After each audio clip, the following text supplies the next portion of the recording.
Hi everybody, it's your friend Daniel Hutchins. We're back again. We are posting more videos on my channels. Okay, so last time I posted something Productions. Yeah, this is Hutchins Hut Productions. Okay, last time I posted something on Hutchins Hut Productions was 4 days ago when I did a video at random called Videos at Random. Again, I like to say thanks to the real gangsters who stuck by me during the universe. Okay, so what are we going to do now?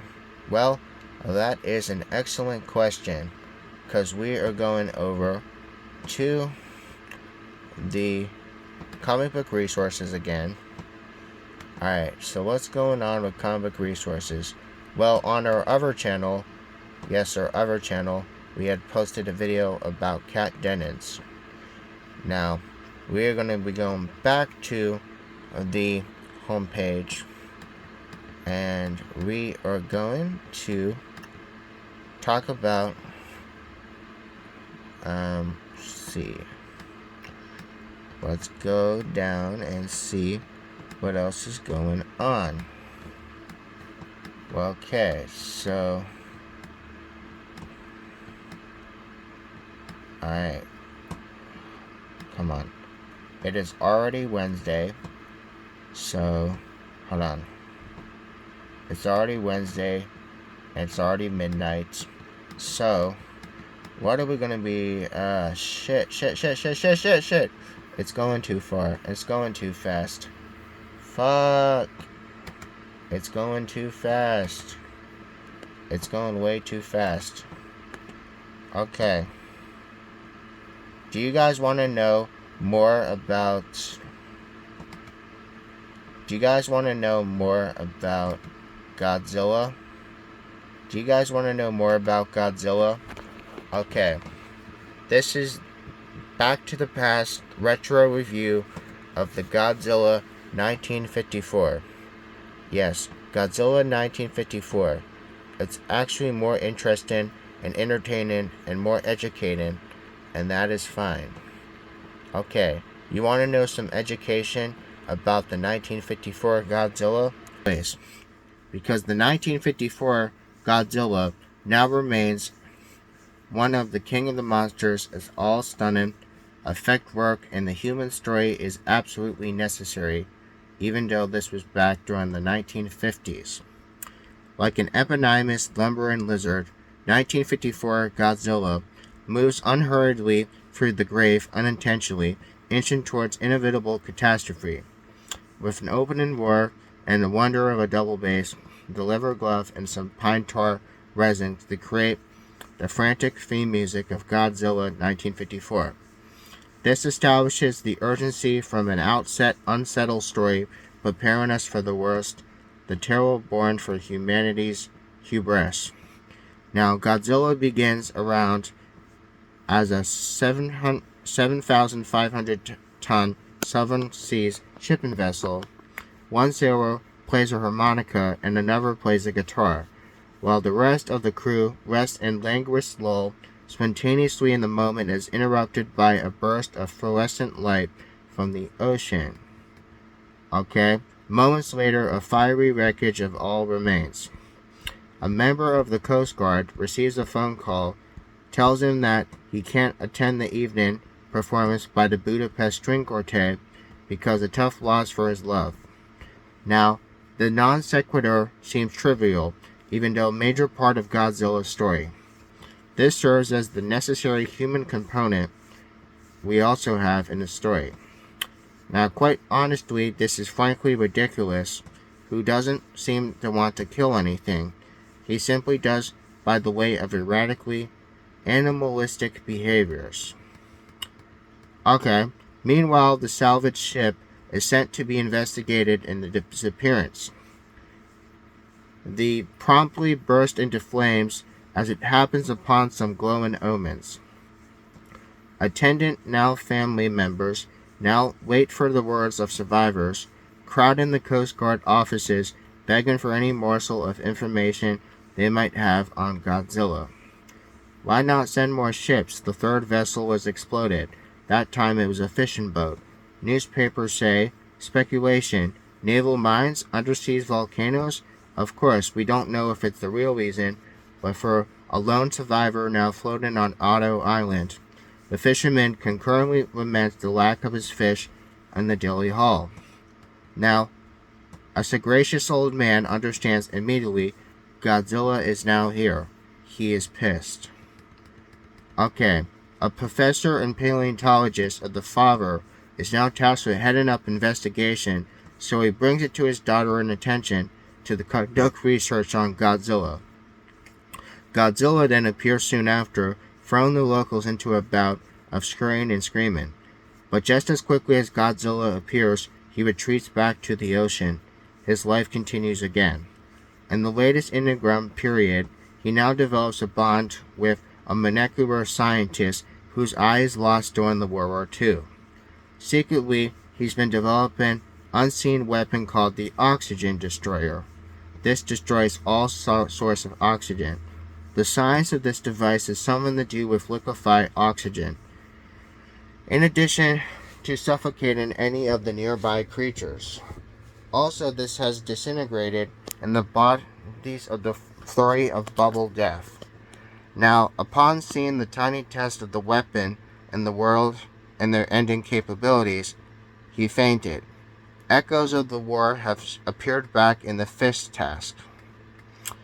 Now, related to this article, Godzilla -1 is actually more CGI heavy than fans think, but it does elevate story.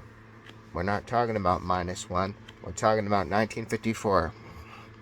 Now, it's about halfway through Godzilla now. He finally arrives in Tokyo. This provides images in this article the film is best known for. The composition of 1954 Godzilla is very important, with being one of the single one from the 37 films that follow. This will surely be as every future entry later, because the scene we know from 1954 Godzilla still holds up as the stellar masterpiece that it is today. Initially, the head of special effects on this film and other team members and collaborators have sought some stop-motion animation. After proving it too complex to provide desired results, this production team has settled on a guy gallivanting in a monster suit, and this was what it was decided on. Godzilla's fashion has much more to do with the cumbersome nature of a bottom-heavy design and utter lack of technology. Needs to develop a fully articulate rig, as the terrifying violence ensued and inflicted by this creature. Because of these bizarre baby-like movements and ardent contrast, the meticulous detail put in miniatures of cityscapes of Tokyo, something our mind had clicked to, the result of an extravagant, unreal vision that skips really well beyond the realm of uncanny, that it serves right to be in the pure pleasure zone of 1950 great movies. Now, Godzilla's greatest aspect and impact on the superb set pieces also showcase imaginative destruction. Despite overt messaging, Godzilla is primarily concerned of providing popcorn thrills. His cinematographer has contributions said that cannot be overstated, ties to the desperate elements and cohesively strange time capsule, working in a realistic state terms. The filmmaker in Japan also brings softness to human scenes, exteriors and interiors of a conceptual haze. The smooth shading and seems to be produced more in pencil. More serious exchanges also show that Godzilla is no different from the H-bomb, still hanging over on Japan's head, have a hard-edged delineation. The ink-black shadows also frame how dire the situation was, even justifying the scene of Godzilla in his evening raids on Tokyo, has also enveloped in darkness. The flickering lights attribute to the flames and the power lines being broken. The top 10 Godzilla movies ranked, and one of them is just one of the few of them. Now, before Godzilla films have had titles that sounded like streetwear collaborations.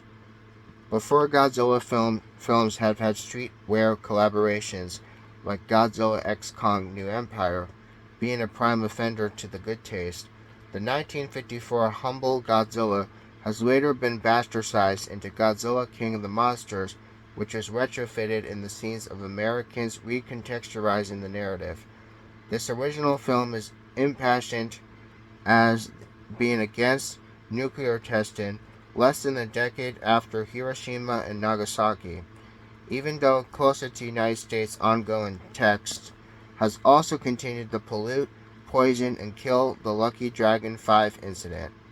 Godzilla still exists in the twilight state between reconstruction and the clear path in the future, but where the film renders in the monster as a googly-eyed metaphor, it's also just that the monster movie, also in its core with necessary allusion to the entire conversation the world would ever broach of a subject to Japan's action during World War II. Also, film has spawned a franchise that's become Japan's most beloved cultural export because of specific parameters justified. The malleable metaphor disguised as an unambiguous, ferocious rigor.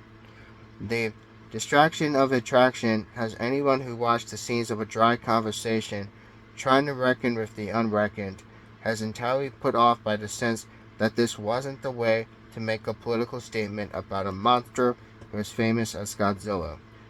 Why can the films not be simply what they are about? Instead, we have all these street name Godzilla films. Godzilla still remains doggedly attached to fit in the historical era where it can, even though Americans and the United States alone has already been making all these different films. Despite the glaring omissions of contextual understanding, Godzilla retains its power and shock, as overt sense of culture applied on behalf of other filmmakers in the forts of the nation, and any necessary blank fill on behalf of the audience can be forgiven because the artistic work of the original is better than anything that came after. And moving forward, the most potent aspects of Godzilla came around because it's textually alluring and is cheesy to the driven consumer than the type of shit that we see now on the streets. As shape in the modern world can attest, nothing that Godzilla provides is radically changed other than the state of monster movies and their ability to drum up the audience around the globe.